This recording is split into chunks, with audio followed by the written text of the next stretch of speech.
ខ្ញុំស្រឡាញ់គ្នាគឺអកំពីព្រោះអចំនង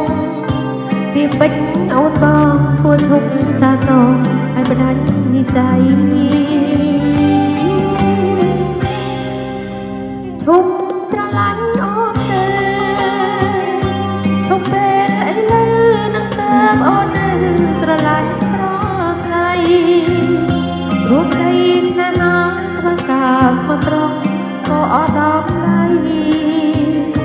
នៅស្នេហ៍ពេលវ័យបានរឿងអប្រិយកើតពីស្នេហាពិភពលោកីចាចាំងរស្មីអស់ទុកអពល